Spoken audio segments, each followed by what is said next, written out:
अंग्रेज, और अंग्रेज ने हमारी भारतीय जो लेडी है उसके साथ शादी की। ठीक है, पहले के समय में जब देश आजाद हुआ, बाद में ये संविधान लागू हुआ 1950 में, तब अंग्रेज ने उसके साथ शादी की। ठीक है, और उसके जो बच्चा हुआ, जो उसका बच्चा हुआ, तो वो एंग्लो। नमस्कार, जय हिंद मित्रों। हमने जो भाग 1 है, 2 है, 3 है, 4 है, उधर तक कंप्लीट कर दिया था। जो भाग 1 में यूनियन एंड टेरिटरी यानी राज्य एवं उसके संघ क्षेत्र के बारे में विस्तार में डिटेल में बताया गया था, उसके बारे में जान लिया था। भाग 2 में जो भारत के संविधान लागू होने से जो भी नीति नियम कायदे थे कि उस समय में, भाग 2 में उस समय में जो भारत से आने वाले नागरिकता के बारे में थे या भारत से जो बाहर जाने वाले लोग हैं उसकी नागरिकता के बारे में थे, तो उसके प्रावधान को जान लिया था। भाग 3 में जो हमारे मॉरल राइट्स है या फंडामेंटल राइट्स है उनको भी हमने जान लिया था, मौलिक अधिकार को भी जान लिया था। भाग 4 जो डीपीएसपी यानी directive principle of state policy, राज्य के नीति निर्देशक तत्व थे, उनको भी बहुत गहराई से जान लिया था। तो आज हम जानेंगे भाग 5 को, जो केंद्र सरकार के बारे में है। ये केंद्र सरकार के जो प्रावधान है उसके बारे में डिटेलिंग में दिया गया है, यानी सेंट्रल गवर्नमेंट के जो भी नीति नियम कायदे या कुछ भी होंगे उसके बारे में यहाँ डिटेलिंग से बताएंगे। ठीक है, तो केंद्र सरकार के अंतर्गत आते हैं हमारे राष्ट्रपति। जो हमारे राष्ट्रपति का पद है वो ब्रिटेन से लिया गया है, यानी यूके, यूनाइटेड किंगडम। ठीक है, तो ये ट्रिक है कि जिससे आप राष्ट्रपति की जो भी क्वेश्चन है उसको हल कर सकते हैं, यानी जो आर्टिकल्स है उसको बहुत आसानी से जान सकते थे। तो लास्ट में जो भाग 4 था डीपीएसपी, उसमें 51 तक आए थे। 51 में कुछ अंतरराष्ट्रीय शांति के बारे में था, तो यहाँ 52 से चालू होगा। 53, 56, 58, ठीक है। पकानी कोका द्वयोदशम, राष्ट्रपति का पद राष्ट्रपति कार्यपालिका के वास्तविक प्रधान नहीं है, औपचारिक प्रधान है। ठीक, निर्वाचन की बात कर दें, कोटा के बाद, कार्यकाल के बाद इधर दोबारा नियुक्ति या दूसरी दोबारा नियुक्ति हो सकती है, उसके बारे में है।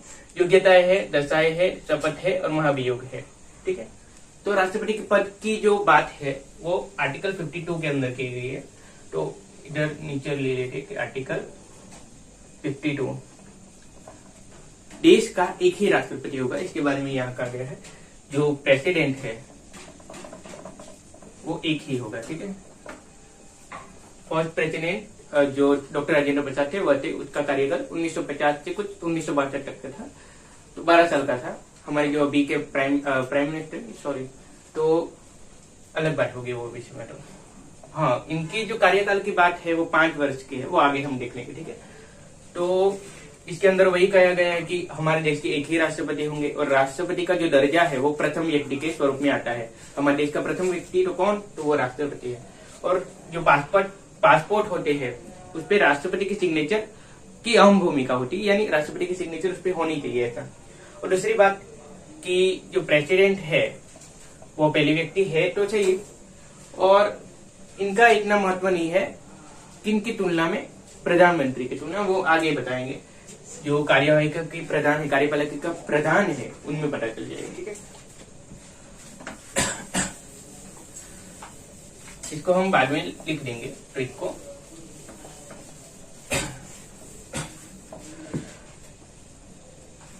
आर्टिकल 53, इसके अंदर कहा गया है कि कार्यपालिका के प्रधान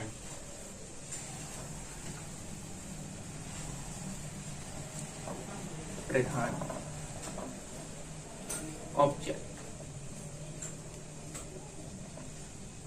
ठीक है, जैसे हमारे घर में माता पिता का स्थान आप जान लीजिए। ठीक है, पिता ऐसे तो उच्च कोटि के हैं पद की दृष्टि में, लेकिन चलती किसकी है, माँ की। ठीक है, उसी तरह से राष्ट्रपति उच्च पदवी पे है लेकिन चलती किसकी है, पीएम के, प्राइम मिनिस्टर की। ठीक है, इस दृष्टि से आप देखेंगे तो वो औपचारिक प्रधान है। कार्यपालिका यानी क्या, जो 50 में हमने बताया था, आर्टिकल 50 में कार्यपालिका अलग है और न्यायपालिका अलग है। ठीक है, तो न्यायपालिका में जज और वो सब अंडर में आ गए, supreme court, high court, district court, वो सारे अंदर में आ गए। लेकिन जो ये कार्यपालिका है, कार्यपालिका के अंदर कौन कौन है, जो भी हमारे डीएम है, एसपी है, पुलिस है, सैन्य है, वो सब कार्यपालिका के हैं, क्योंकि वो कार्य को अहम भूमिका देते हैं। ठीक है, और इसके औपचारिक प्रधान किसको हम मानेंगे, राष्ट्रपति को। लेकिन वास्तविक प्रधान कौन है? वास्तविक वो है प्राइम मिनिस्टर। लास्ट में सिग्नेचर राष्ट्रपति ही करेंगे, लेकिन वास्तविक प्रधान की बात आएगा तो प्राइम मिनिस्टर आएंगे, जो हमारे देश के हाल के प्रधानमंत्री है नरेंद्र दामोदर दास मोदी, उसके बाद। ठीक है, और उसके बाद आर्टिकल 54 आएगा।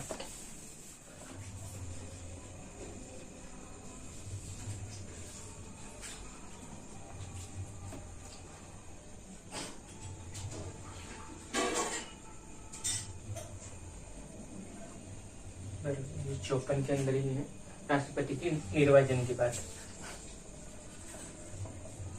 51, 52, 53 और 54। 52 में जो राष्ट्रपति के पद है उसकी बात थी। 53 में जो कार्यपालिका के प्रधान है औपचारिक, उसकी बात थी। और जो आर्टिकल 54 है उसके अंदर निर्वाचन की बात है, जो राष्ट्रपति है उसके निर्वाचन की बात है। ठीक, और वो निर्वाचक मंडल करेगा इनका निर्वाचन का जो भी कार्य है वो निर्वाचक मंडल करेगा। इसमें ऐसे सदस्य होंगे जो निर्वाचक के अंतर्गत आ सकते। ठीक है, संसद है, संसद के 2 सदन आ जाएंगे, और विधानसभा और विधान परिषद ये भी परिषद विधानमंडल के अंदर विधानमंडल आ जाएगा। ठीक है, विधानमंडल के अंदर ये 2 सभा है, इसमें से एक ही सभा आएगी, विधान परिषद नहीं आएगा क्योंकि इसकी संख्या बहुत कम है, 6-7 है इसलिए।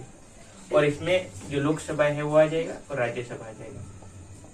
2019 के पहले या 2019 की बात करें तो इसके अंतर्गत 2 एंग्लो इंडियन की बात थी, 12 जो कला साहित्य इत्यादि प्रकार के हैं वो लोगों की बात थी कि जो राष्ट्रपति को चुन के लाते हैं। और इधर भी थी एक एंग्लो इंडिया, उनकी बात थी कि इन लोगों को चुन के लाते हैं, जिसकी वजह से क्या होता है कि राष्ट्रपति जब करेंगे अपना निर्वाचन तो वो ऐसा हो सकता है ये सब हेल्प करे उनकी, तो निर्वाचन में बढ़ोतरी हो सकती है। इस वजह से इनको जो निर्वाचन है उसके बाहर, यानी ये इसके अंदर हस्तक्षेप नहीं कर सकते या निर्वाचन नहीं कर सकते, ऐसे कर सकते। तो इनको छोड़ के जो भी लोग है वह निर्वाचन के अंदर भाग ले सकते हैं। जो राष्ट्रपति का निर्वाचन है उसको अंतर्गत भाग ले सकते हैं। लेकिन राष्ट्रपति जो है उसका निर्वाचन होता है, लेकिन प्राइम मिनिस्टर है उसका नियुक्ति होती है। ये दोनों में भेद है। और इधर से कुछ 233 लोग हैं वो इसके अंतर्गत भाग ले सकते, इसको छोड़ के एक एंग्लो इंडियन, लेकिन इसके अंदर बात नहीं की गई। ठीक है, विधानसभा स्टेट की मिला लेंगे तो 28 स्टेट में है। ठीक है, और केंद्र शासित प्रदेश की बात करें तो कुछ 3 केंद्र शासित प्रदेश में है, जिसमें जम्मू कश्मीर भी आ जाता है, पौंडीचेरी भी आ जाता है और दिल्ली भी आ जाता है। जम्मू कश्मीर हाल के समय में, अभी के समय में आया है नया विधानसभा के अंतर्गत। ठीक है, आगे जाते इसका प्रावधान इसके बाद संविधान के अंदर आ सकती है। ठीक है, तो 3 केंद्र शासित प्रदेश और 28 राज्य विधानसभा के अंतर्गत इस जो निर्वाचन है उसमें भाग ले सकते। ठीक है, और इसमें तो एमएलए है, member of legislative assembly, MLC तो नहीं ले सकते हैं, मेंबर ऑफ लेजिस्लेटिव काउंसिल लोगों ने, और एमपी तो ले सकते हैं, मेंबर ऑफ पार्लियामेंट ले सकते हैं। और इसकी बात की जो बात है एकल संक्रमणीय अनुपातिक प्रणाली वो इसके अंतर्गत ज्यादा कार्य करती है। ये तो उसका थोड़ा मुद्दा था। इसके आगे आएगा अंग्रेज ने हमारी भारतीय जो लेडी है उसके साथ शादी की। ठीक है, पहले के समय में जब देश आजाद हुआ, बाद में ये संविधान लागू हुआ 1950 में, तब अंग्रेज ने उसके साथ शादी की। ठीक है, और उसके जो उसका बच्चा हुआ तो वो एंग्लो इंडियन कहलाएगा। ठीक है, लेकिन अभी के समय में आते 2024 में ऐसा नहीं है कि कोई भी एक भी एंग्लो इंडियन बच्चा हो सकता है उस एंग्लो इंडियन ने अपनी जो भारतीय नारी है उसके साथ शादी कर ली हो और उसके बाद उसका बच्चा हो, तो उसको एंग्लो इंडियन नहीं कर सकते, वो भारतीय नागरिकता के अंतर्गत आ जाता है। इसलिए बहुत ऐसे रेयर कंडीशन में वो देखने मिलेगा एंग्लो इंडियन, बाकी तो नहीं है। इसलिए इसका प्रावधान 2019 में निकाल लिया गया एंग्लो इंडियन का। उसके बाद एकल संक्रमणीय अनुपातिक प्रणाली के तहत इनका चुनाव होता है। चुनाव यानी नियुक्ति होती है। ठीक है, नियुक्ति तो पीएम की होती है, निर्वाचन होता है। ठीक है, प्राइम मिनिस्टर और प्रेसिडेंट। पावर के हिसाब से ये बड़े हैं, लेकिन सिग्नेचर तो लास्ट में इनके पास ही जाना पड़ेगा, ठीक है, सिग्नेचर करने के लिए। तो अनुपातिक प्रणाली को पहले जाने, बाद में एकल संकर मणियों को जाने। अनुपातिक प्रणाली,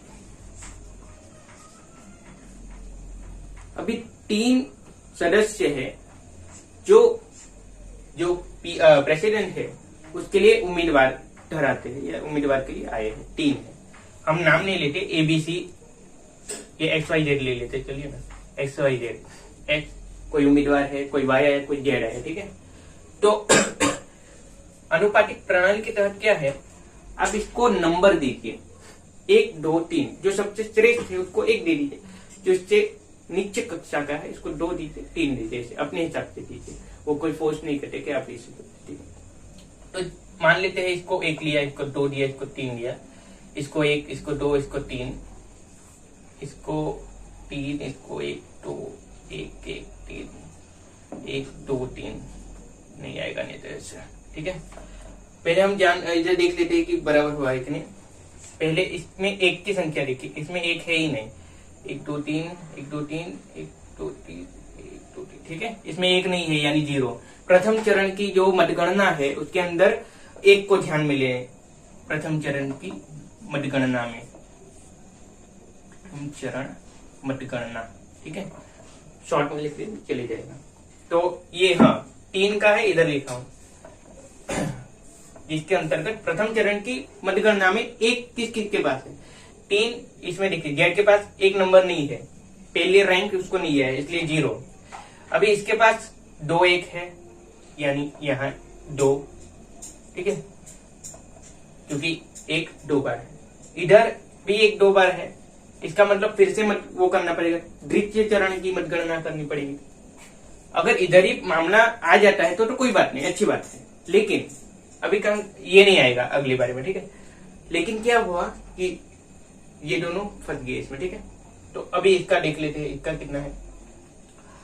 तो 2 की बात करें तो इसमें 2 बार है और 2 1 बार है, तो इधर से फिक्स हो गया कि जो वाई है वो चुनाव जीत, जो ये निर्वाचन है वो जीत गया है और वो प्रेसिडेंट बन जाएगा इस अंतर्गत, ठीक है। 2 बार आया है इसलिए, और इसका 2 1 ही बार आया इसलिए, जबकि 3 1 बार है, इसका 3 1 भी बार नहीं है ऐसा। तो ये जीत गया चुनाव, अब ये बैठेगा। अभी एकल संक्रमणीय अनुपातिक प्रणाली, ये अनुपातिक प्रणाली होगी, ठीक है, इसके अंतर्गत ये जीत गया। अब एकल संक्रमणीय क्या है वो देख लेते हैं। और ये तृतीय चरण तक आया, ये अगर इधर भी 2 2 हो जाता तो ये तृतीय चरण में आता, तृतीय चरण में आता तो 3 नंबर किसने है वो देखा जाता और लास्ट में तो मिल ही जाता आंसर क्या है।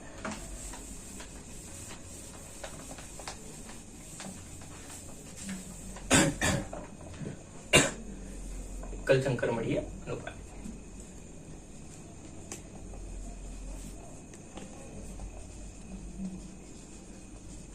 अनुपातिक प्रणाली को देख लिया, एकल संक्रमणीय।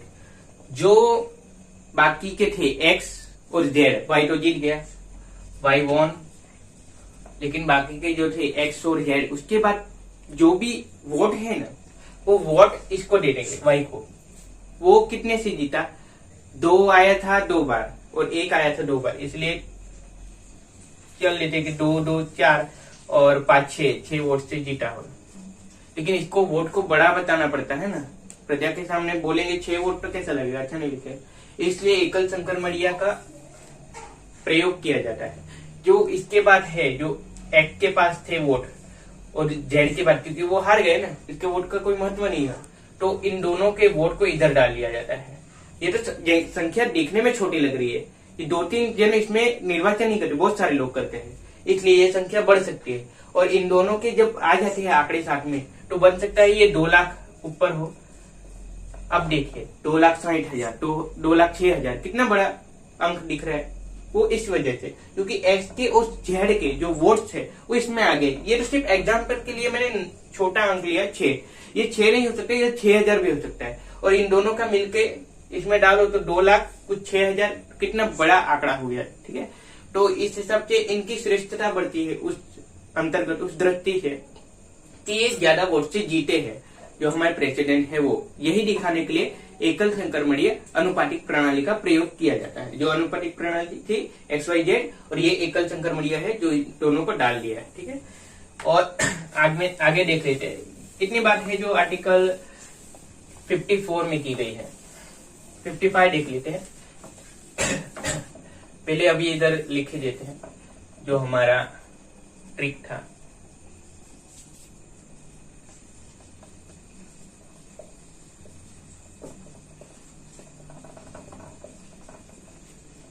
ठीक है, 52, 3,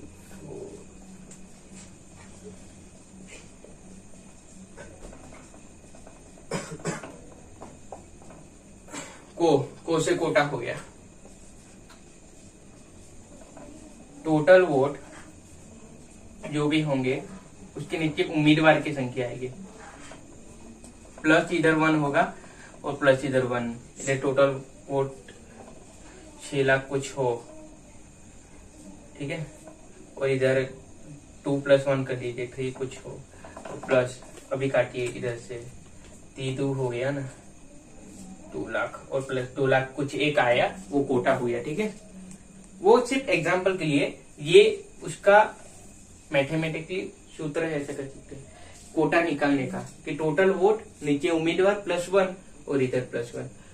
भागु सभा के नियम अनुसार पहले ये होगा भागा, उसके बाद जो प्लस है वो हो जाएगा, ठीक है। इसलिए इधर पहले काटा है, बाद में +1 जोड़ा है। ये बात कोटा के अंतर्गत आ गई, जो राष्ट्रपति की कोटा की बात है उसके अंतर्गत।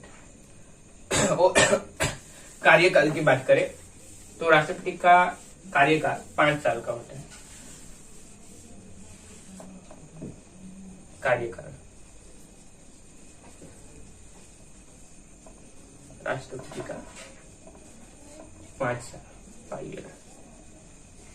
देखिए अगर 5 साल का होता है, ठीक है, और कोई बना 2020 में, तो 5 साल यानी 2025 तक जाएगा। ये 5 साल तो है सही, बीच में इधर किधर मर गया वो, ये टर्म है उसका, लेकिन बन सके वो मर जाए, किडनैप हो जाए, ये कुछ भी उसके साथ घटना बन सके, ठीक है, और वो न रहे, ऐसे समय ले लेते हैं 2 साल उसका टर्म पूरा हुआ एंड 2022 में मृत्यु हुई या कुछ भी हुआ, तो उसके बाद उसको नए सर से, जो भी नया राष्ट्रपति बनेगा नए सर से 5 ईयर्स मिलेगा। ऐसा नहीं है कि जो बाकी का टर्म है 3 ईयर्स वो क्लियर करना पड़ेगा, नहीं, उससे नया मिलेगा, यानी 5 जोड़ दीजिए, 27 तक का वो कार्यकाल पूर्ण करेगा अपना, और जो अपने राष्ट्रपति का फर्ज है उसको अदा करेगा। और उसके बाद की जो बातें हैं उसको बाद के वीडियो में हम देख लेंगे।